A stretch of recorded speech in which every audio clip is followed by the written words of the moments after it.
Morning. আজকে কাশ্মীর ভ্রমণের চতুর্থ দিন। আজকে আমরা পেহেলগাঁওয়ের উদ্দেশ্যে একটু পরেই রওনা দেব। ডে 4-এ আমরা সকাল সকাল বেরিয়ে পড়লাম পেহেলগামের উদ্দেশ্যে। আর রাস্তায় যেতে যেতে এরকম একটা ব্যাট ফ্যাক্টরিতে ঢুকলাম। এখানে কিছুদিন আগে সচিন টেন্ডুলকার একটা ব্যাটে সাইন করে গিয়েছিলেন। আর এই হলো সেই ব্যাটটা যেখানে সচিন টেন্ডুলকারের সাইন আছে। ইচ্ছা আছে এখান থেকে ব্যাট নেওয়ার। তো ব্যাট ফ্যাক্টরির ফুল ভিডিও আমি অন্য একটা ভিডিওর মাধ্যমে তোমাদেরকে দেখাবো। আর ওরা কি বলছে আর ফ্যাক্টরিটা পুরোটা ঘুরিয়ে অন্য ভিডিওতে দেখাবো।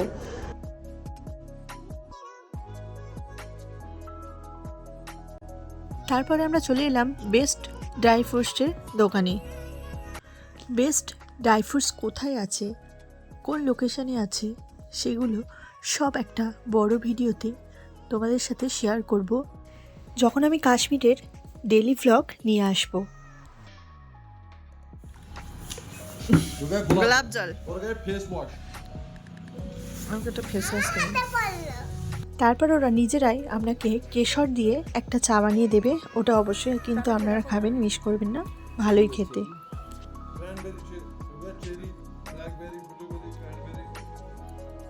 যদি আপনারা সেপ্টেম্বর মাসের দিকে আসেন তাহলে কিন্তু আপেল গার্ডেনে আপনারা আপেল দেখতে পারবেন।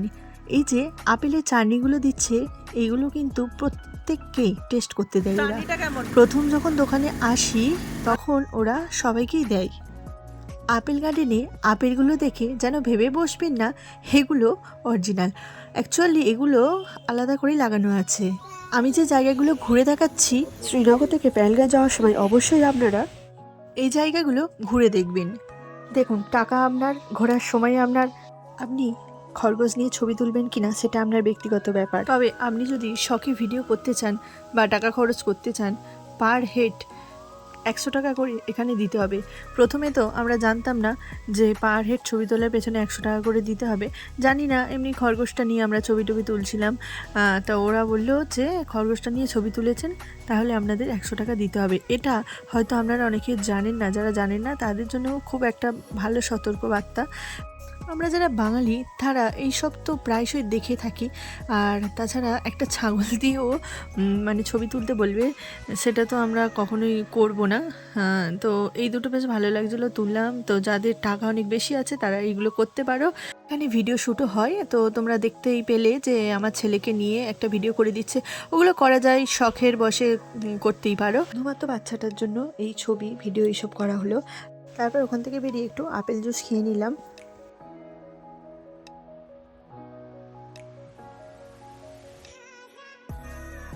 আমরা পেহেলগাঁওয়ের ভেতরে এবারে প্রবেশ করব। তবে এখানকার মনোরম পরিবেশ খুব সুন্দর, একেবারে বলতে পারেন মন ভালো করার ওয়েদার। পেহেলগাঁওয়ে সারাক্ষণই এই লিডার রিভার আপনার সাথেই থাকবে।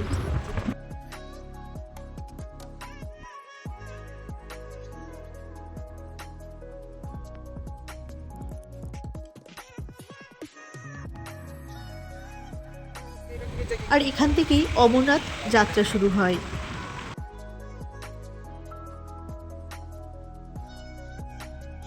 পেহেলগাঁও পৌঁছাতে পৌঁছাতে আপনাদের অনেকটাই দুপুর হয়ে যাবে। তাই দুপুরে কিছু লাঞ্চ করে নিয়ে তারপরে বৈসারান ভ্যালির দিকে আপনারা রওনা দেবেন। দেখুন, কাশ্মীরে এসে প্রচুর আমাদের টাকা খরচা হয়। আর এখানে এসে আপনারা কী ধরনের খাবার খাবেন সেটা সম্পূর্ণ আপনাদের উপর নির্ভর করছে। এখানে কিন্তু সব রকম খাবারই পাওয়া যায়। কেমন খাবার চুজ করবেন সেটা সম্পূর্ণ আপনার উপরেই নির্ভর করছে। লাঞ্চটা তাড়াতাড়ি সেরে ফেলুন। লাঞ্চ সেরে নিয়ে তারপরে আপনারা চলে যান একেবারে কাশ্মীরের সেই মিনি সুইজারল্যান্ডে। প্রথমেই আমি বলি, সোনমার্গের থেকে এই বৈসারান ভ্যালির যাওয়ার রাস্তাটা আরও দুর্দান্ত খারাপ। 8 ঘন্টা হর্স জার্নি করে তারপর আমরা এই জায়গায় পৌঁছালাম। আসার পথে আমি একটুও ভিডিও করতে পারিনি, কারণ রাস্তাটা খুব রিস্কের ছিল। টিকিট কাটা হয়ে গেছে, পার হেড 70 টাকা। সত্যি বলতে আসার সময় আমাদের খুব কষ্ট হয়েছে, কেননা আমার যে বাচ্চাটা আছে সেই বাচ্চাটা তো ঘোড়াতে বসতেই পারছি না কিছুতেই। আমরা এখন চলে এসেছি মিনি সুইজারল্যান্ডে। এখন বাজে 3:14। তো এখানকার ওয়েদার অনেকটাই ঠান্ডা আছে। साबुन ले लो नहीं नहीं ले लो नहीं नहीं नहीं दे दो नहीं नहीं दे दो नहीं चाहिए नहीं 10-20 रुपए दे देना नहीं। 20 रुपए दे देना ও এখানে একটা ছাগলকে নিয়ে ছবি তুলতে বলছে। তো এখানে অনেকের খরগোশ, ছাগল, তারপরে সিপ নিয়ে ছবি তুলতে বলবে। তো তোমরা এগুলো থেকে অ্যাভয়েড করো। পেছনে দেখো, পেছনের মানে ভ্যালিটা খুব সুন্দর লাগছে, এটাকে বলে বাইসেরেন্ট ভ্যালি। দেখো ওখানে বরফের পাহাড় দেখা যাচ্ছে, তো খুব সুন্দর। এটাকে মিনি সুইজারল্যান্ডও বলা হয়। তো এখানে হর্স রাইডটা সত্যি খুব রিস্কের। যাদেরকে জিজ্ঞাসা করেছিলাম সবাই বলেছে মোটামুটি ভালো রাস্তা, কিন্তু চিন্তা করতে পারবে না এতটা রিস্কি রাস্তা, খুবই রিস্কি রাস্তা। আর এই বাচ্চাকে নিয়ে আসা তো খুবই মুশকিল। তো অনেকেই এসেছে, তো অনেকে হেল্পারও নিচ্ছে। আমি হেল্পার নিইনি। তো যে হর্স রাইড করাচ্ছিলেন ওনার কাছে আমি বেবিটাকে দিয়েছিলাম। তবে মাঝখানে আমার বেবিটা মানে পড়ে যাচ্ছিল আর কি, খুব রিস্কি সত্যি। যারা বেবিদের নিয়ে আসবে তারা প্লিজ একটু সাবধানে এসো।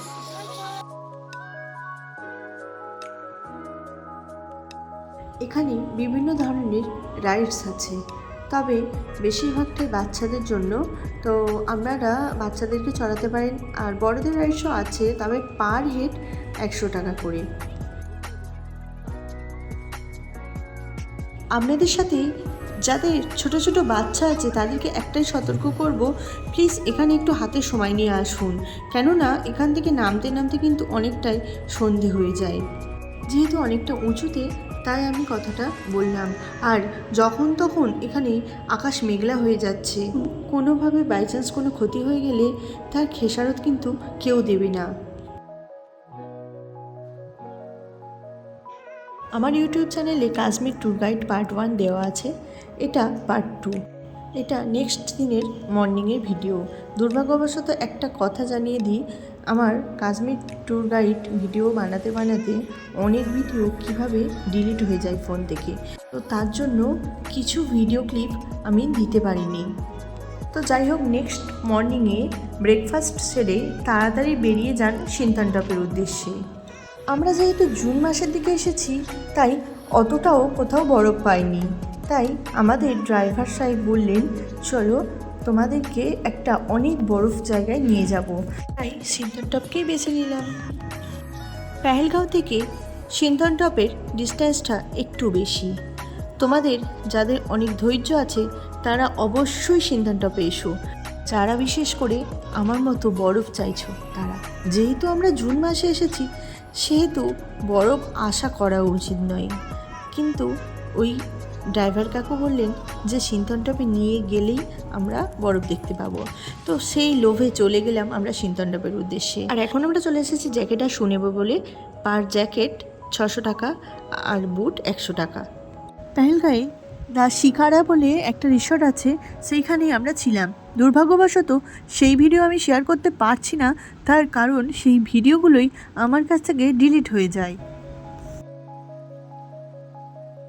কাশ্মীর থেকে সিনথানটপের দূরত্ব 100 কিলোমিটার। তো সময় লাগে মিনিমাম 3 থেকে 4 ঘন্টা। তো আমাদের একটু বেশি লেগেছিল। এবার রাস্তাঘাটের ব্যাপার, কারোর কম লাগবে, কারোর বেশি লাগবে। তো যাই হোক, এখন আমরা সিনথানটপে পৌঁছে গেছি, আর ওই হলো ট্যাক্সি স্ট্যান্ড।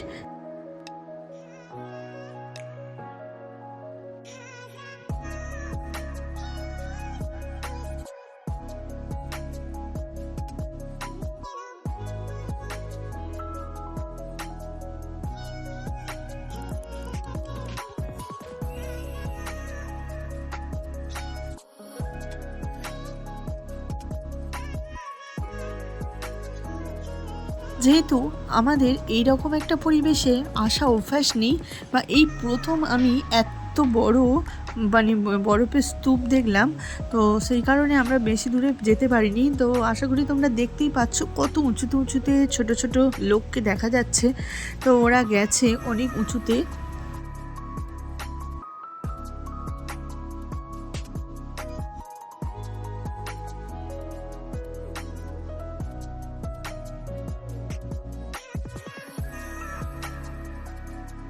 তো তোমরা যারা আসবে প্লিজ তোমরা খাবার স্টোর করে এনো, কেননা খাবার না স্টোর করে আনলে এখানে কিন্তু কোনো খাবার পাওয়া খুবই মুশকিল।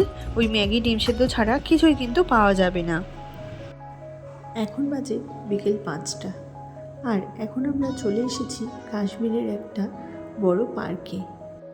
যেহেতু আজকের দিনটা সানডে ছিল, তাই এখানে এসে দেখলাম কাশ্মীরের একটা স্কুল থেকে প্রত্যেকটা বাচ্চাকে এই পার্কে নিয়ে আসা হয়েছে।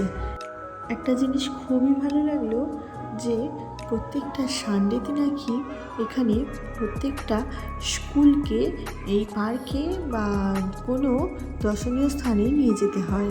তো এর ভেতরে আমি এখন ঢুকে পড়েছি, দেখতেই পাচ্ছ স্কুলের স্টুডেন্টগুলো কত সুন্দর লাগছে।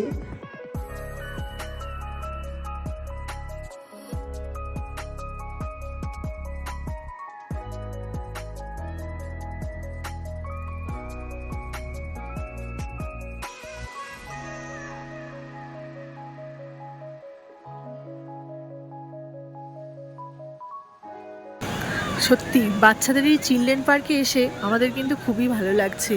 তোমরা প্লিজ এই জিনিসটা মিস করো না, তোমরা এসো, তোমাদেরও ভালো লাগবে। আর ওই দেখো ঘাস কেটে কেটে কত সুন্দর করে প্যারাডাইজ লেখা আছে, কত সুন্দর লাগছে না? বাইরের লোক খুবই কম আছে এখানে, সবাই বেশিরভাগই স্টুডেন্ট। তো আমার বাচ্চা আছে বলে আমরা এখানে ঢুকলাম যে দেখি কেমন ভেতরটা।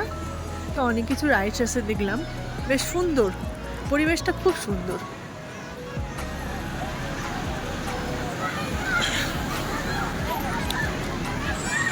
এটা একটা কিছু লেখা আছে,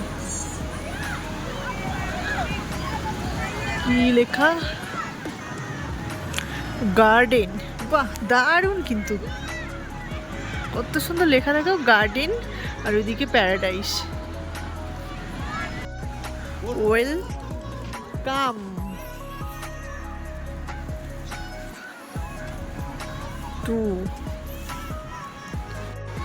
এখানে গার্ডেন,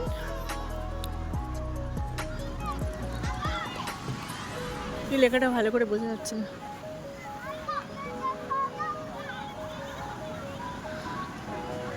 এটাও খুব সুন্দর করে আছে, বিভিন্ন মানে কত সুন্দর সুন্দর কাটিং করে লেখা আছে বলো তো, ঘাস কেটে কেটে কত সুন্দর লেখা, হেবি সুন্দর। হ্যাঁ, এখানে কি লেখা আছে? What is in that?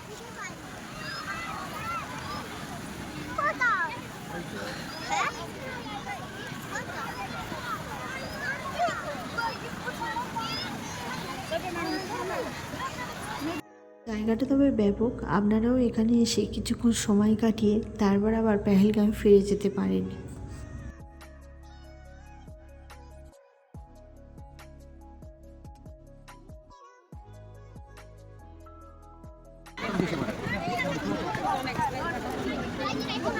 চারিদিকে শুধু খেলা আর খেলা।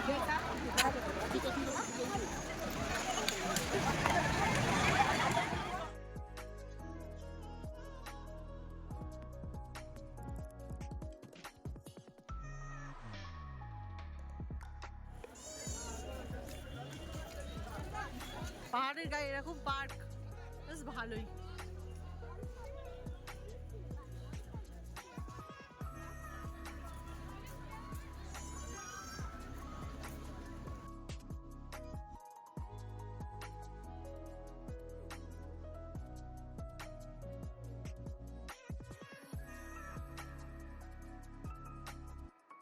এটা কি লেখা আছে যারা জানো কমেন্ট বক্সে কমেন্ট করে যাও। কাশ্মীরে এসে আমরা যে প্রাকৃতিক দৃশ্য দেখেছি সেটা সত্যি কখনো ভোলার নয়। এই দৃশ্যগুলো আমি সবই সিনারিতে দেখেছি, আজকে যেন নিজের চোখের সামনে দেখেও বিশ্বাস হচ্ছে না।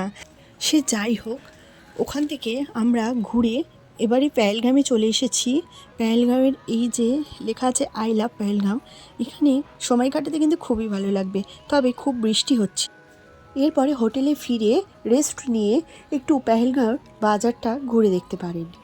ফটো ভিডিও ফুটেজ সবই নেওয়া হয়েছিল, দুর্ভাগ্যবশত সব কিছুই আমার কাছ থেকে ডিলিট হয়ে যায়, যার জন্য আমি সেগুলোকে শেয়ার করতে পারছি না আপনাদের সাথে।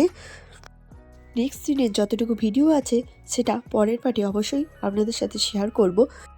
চন্দনওয়ারি, বেতাব ভ্যালি, আরু ভ্যালি এইসব জায়গা অবশ্যই আপনারা ঘুরে দেখবেন। আর আগামীকাল আমরা কোন কোন জায়গায় ঘুরেছি সেটাও আপনাদের সাথে শেয়ার করব। ভিডিওর জন্য অবশ্যই অপেক্ষা করবেন। ড্রাইভারের নাম, ট্রাভেল এজেন্সির নাম সবই আমি দিয়ে দিয়েছি। আর পরের ভিডিওতে খরচ সংক্রান্ত সব কিছু ডিটেলস আমি বলে দেব। পরের দিনেও আমরা কিভাবে ঠকেছি সেটা নেক্সট ভিডিওতে আসছে, অবশ্যই তার জন্য অপেক্ষা করুন। তাহলে ধন্যবাদ আমাকে সাপোর্ট করার জন্য, আমার পাশে থাকার জন্য।